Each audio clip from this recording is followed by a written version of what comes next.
¿Ah? No, yo creo que no. No me ha dicho nada mi mamá aún. Ay, perdón. Ujú. Buen día. Hola, profe, buenos días. Buenos días. Perdonen por el grito. Estaban hablando esto de estar en el campo, de repente uno como que grita. Lo siento. Ya. Mediodía en Chile continental. Entonces, les saludo a todos. Muy buenas tardes ya. Vamos a partir con el repaso o con la revisión de las temáticas que debían revisar, bueno, desde ayer a hoy, lo que alcanzaron a ver. Ya una lecturita rápida. Me gustaría saber primero si tienen dudas, algo específico, si quieren reforzar alguna cosa.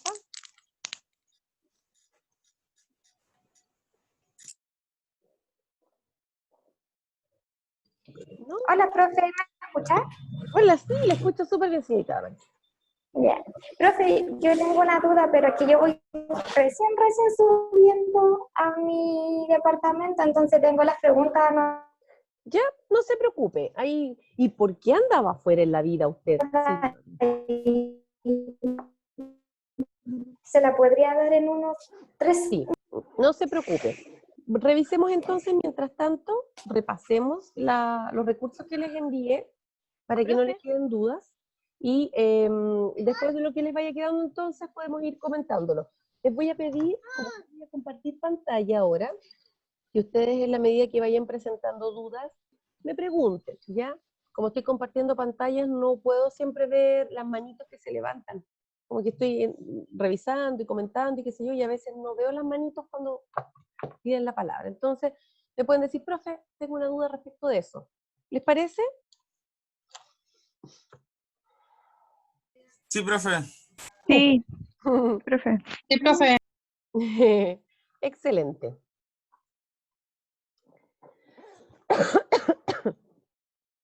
¿Ven la pantalla? Sí, profe. Genial, ya.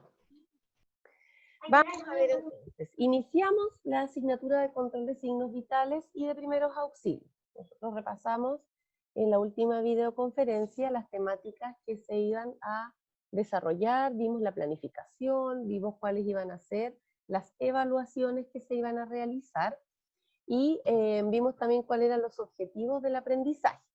¿Ya? Vamos a ver aquí, voy a hablar un poquitito porque yo igual soy un poquitito piti, no veo muy bien todo. Entonces, el aprendizaje Señor, esperado, dígame, por favor. buen día, buenas tardes. Buenas tardes. Este PDF es el mismo que tenemos en el video que usted subió al aula, ¿verdad? Sí, yo les envié un video primero en un link que no todos pudieron visualizar y después Yo a no, través de la delegada les envié 2 PPT. El PPT este que estamos revisando es el mismo que estaba con audio, pero este es sin audio. Es solamente el PDF. Ya, el PDF del PPT. ¿Ok? Y el otro era uno que estaba hecho por Educar Chile. ¿Ya? ya, profe. Muchas Ok. gracias. Entonces, la idea de este PPT es que describan los conceptos de signos vitales y cuáles son las características, cuál es la técnica para la toma del control del pulso y de la frecuencia respiratoria, y el registro de los datos y la clasificación. ¿Alguna vez a ustedes les han controlado los signos vitales? ¿Alguno de ustedes está hospitalizado, ha tenido que ir a algún control o algo? Sí, a mí. Sí, a mí. ¿Sí? Sí, ¿Se han fijado que les sí, toman la muñeca? sí, en el SAPU. ¿Sí? Sí. Ya.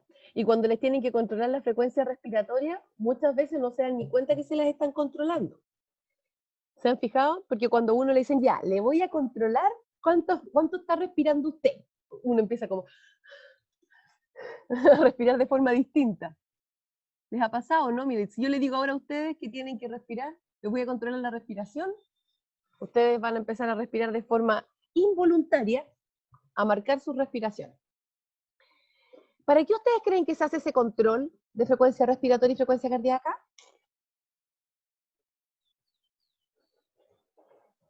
Para saber si tenemos taquicardia, cosas así. Una Perfecto, enfermedad. perfecto. Porque son los parámetros o una parte de los parámetros que nos van a permitir evaluar en qué estado de salud se encuentra usted. Si es que está con un proceso infeccioso, inflamatorio, porque vamos a presentar sintomatología, ¿verdad? La sintomatología va a ser todo lo que usted siente. Esa agitación en el pecho, el que está respirando raro, etc. ¿Ya? ¿Qué llamamos? Profe, ahí en resumen, disculpa, ahí en resumen es como para ver como los signos y síntomas del paciente, ¿cierto? Ya, los síntomas es lo que yo siento. Ya, el síntoma que yo siento es que, no sé, me duele la guatita, que estoy con coriza, que he presentado tos. Lo que yo siento, sintomatología. El síntoma es lo que yo siento y el signo es lo que nosotros podemos ver en el usuario. ¿Ya? Por ejemplo, nosotros podemos ver o podemos corroborar la presión arterial, la frecuencia cardíaca, frecuencia respiratoria. Podemos, como signo, evaluar que está con los ganglios inflamados. Todo lo que el personal de salud puede visualizar en el individuo, en el usuario, es un signo. ¿Ya? Ya, profe. Ya. Hasta aquí estamos bien. ¿Sí? ¿Por qué le llamamos signo vital? ¿Por qué creen ustedes que se le llama signo vital? Porque a lo mejor si no marcamos signos significa que estaríamos muertos. Eso, Fabián, muy bien. Le llamamos signo vital porque es un signo lo que nosotros como personal de salud podemos observar y que nos permite evaluar, determinar o verificar que la persona está con vida. ¿Ya? Entonces, los signos vitales van a ser parámetros que van a revelar las funciones básicas del organismo, es decir, van a poder demostrarnos que nuestro organismo está funcionando en condiciones normales, ¿ya? Es importante evaluarlo porque a través de su medición vamos a poder verificar, ¿verdad?, el estado de salud del paciente. Si tenemos un signo vital alterado, puede deberse a muchos factores, y dentro de esos factores puede ser precisamente que haya una condición de salud que no sea la adecuada o que no estemos en una situación óptima de salud. Estos signos vitales entonces van a constituir una herramienta valiosa como indicadores del estado funcional del paciente, es decir, van a poder ayudarnos nuevamente a determinar cuál es la situación de salud que tiene el individuo. ¿Se entiende hasta aquí?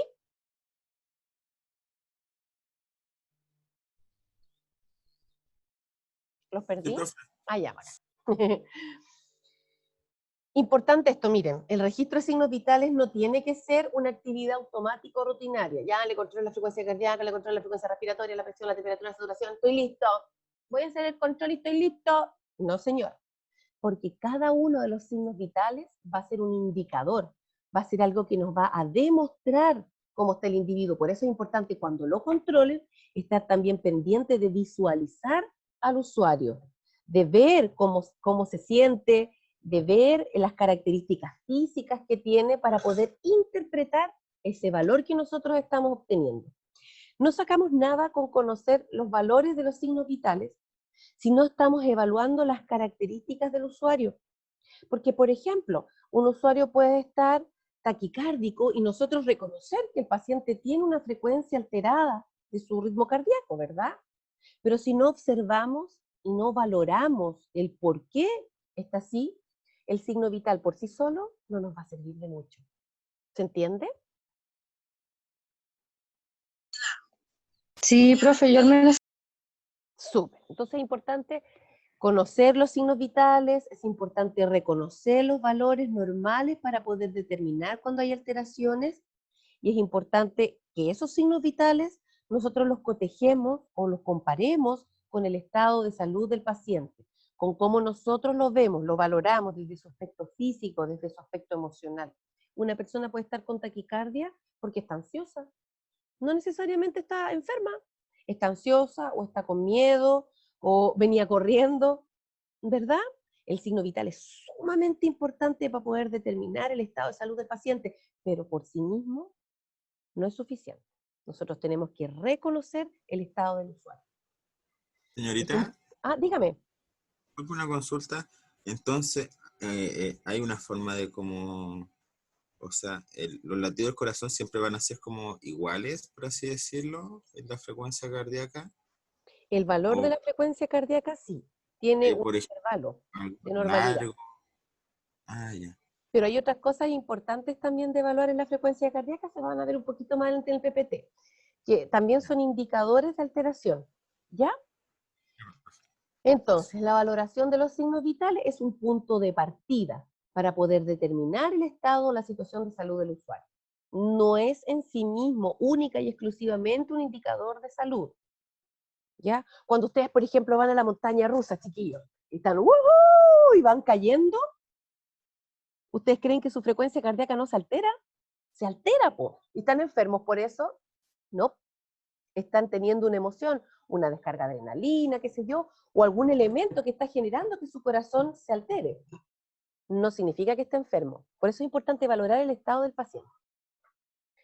¿Cuáles son los signos vitales? Tenemos la frecuencia cardíaca, la frecuencia respiratoria, la temperatura corporal, la saturación de oxígeno, que es el porcentaje de oxígeno que hay dentro del organismo.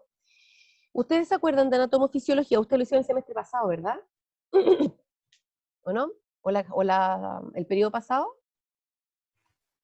Sí, profe, en el periodo 2. Ya. ¿Ustedes se acuerdan que... ¿Quién les hizo anatomofisiología? La profe La Jimena. profe Jimena. Jimena. Ah, Ya. ¿Ustedes se acuerdan que les dijeron que el oxígeno era transportado por una hemoproteína que se llama hemoglobina? Sí, profe. Ya. Sí. Nosotros tenemos el glóbulo rojo, o sea, el eritrocito. Ese eritrocito tiene una proteína, ese glóbulo rojo tiene una proteína, una célula especial que se llama hemoglobina. Y esa hemoglobina es la encargada de atrapar todas las moléculas de oxígeno que hay en el ambiente. ¿Ya? Cuando nosotros hablamos de saturación de oxígeno, hablamos de la saturación precisamente de esta hemoglobina. ¿Cuánta cantidad de oxígeno esta hemoglobina tiene atrapada dentro de sí misma para poder llevarla al resto del cuerpo? ¿Ya? No es que el oxígeno esté saturando el cuerpo, así como que tengas mucho oxígeno dentro de la sangre, porque el oxígeno por sí solo no va a poder transportarse a la célula, ¿verdad? Tiene que ser transportado por esta hemoproteína.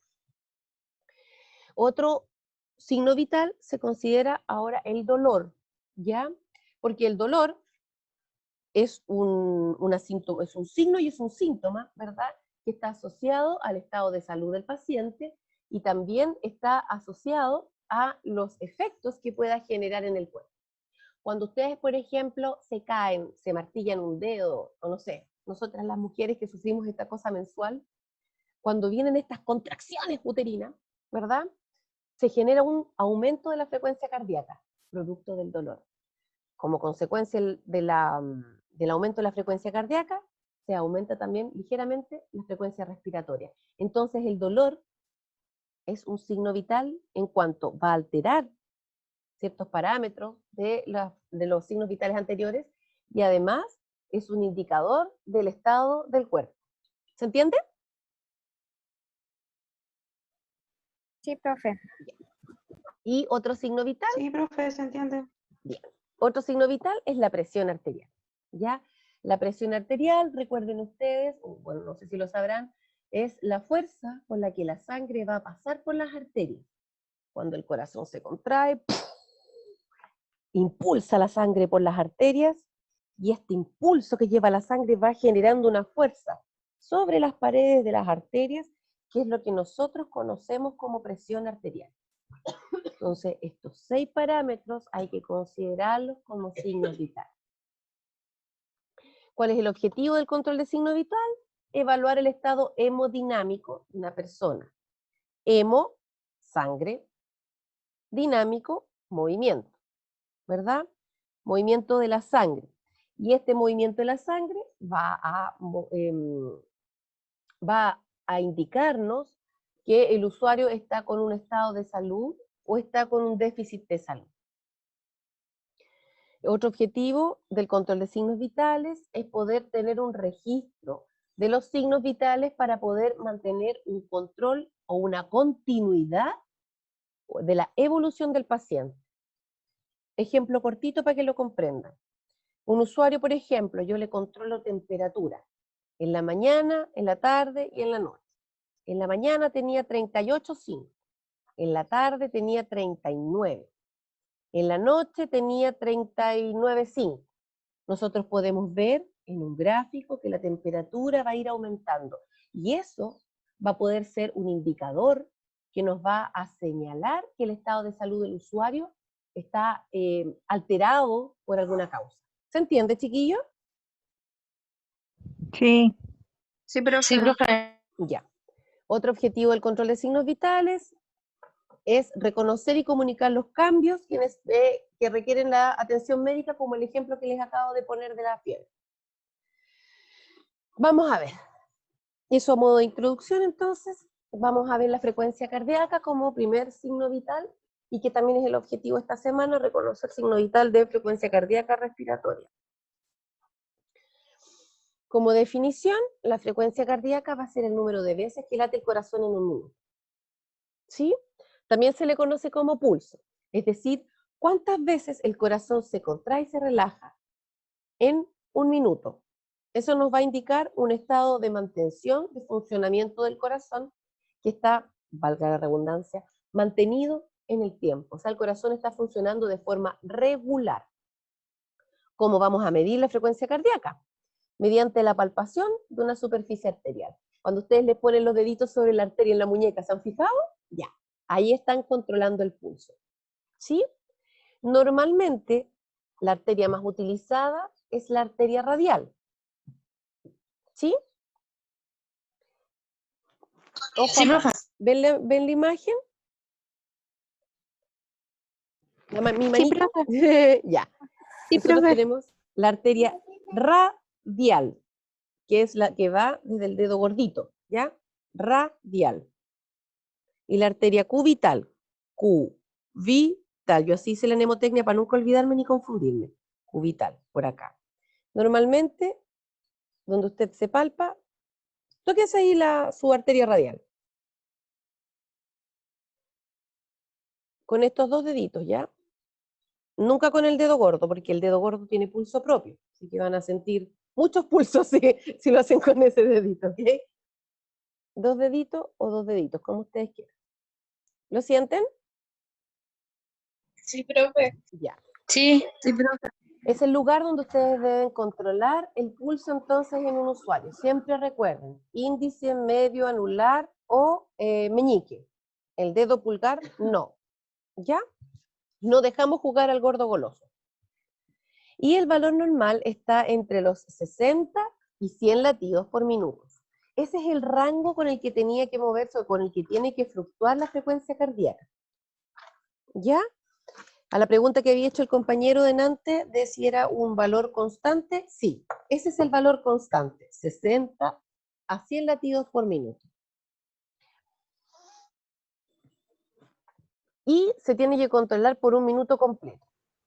Hay personas que realizan el conteo en 30 segundos y lo multiplican por 2, o en 15 segundos y lo multiplican por 4, pero ojo, si bien es algo que se podría hacer, la verdad es que lo ideal es que no se haga, porque en 15 segundos o en 30 segundos no tenemos el tiempo suficiente para poder evaluar las características del pulso, que es lo que vamos a ver a continuación, ¿ya? ¿Dónde podemos tomar los pulsos? En la zona temporal, en la carótida, podemos tomarlo también en la arteria braquial, que es donde después van a ver que se toma la presión arterial, ¿ya? En la arteria radial, que es la que acabamos de ver, en la arteria femoral, acá al costadito, en la arteria poplitea, detrás de la rodilla, o en la arteria pedia, que está ahí donde está el empeine del pie, ¿ya? Características del Profe, ¿y pulso. clinal no se Diga. podrá controlar ¿Cómo? en la parte como de las ingles? Esa es la arteria femoral, la que pasa por la ingle. Y ahí está la ingle, por aquí. Si se fija ese vaso rojo que está ahí, ¿lo ve bien? Sí. A ver, voy a cerrar mi cámara para ver si podemos ampliarlo un poquitito. Ahí va la arteria, grandes vasos.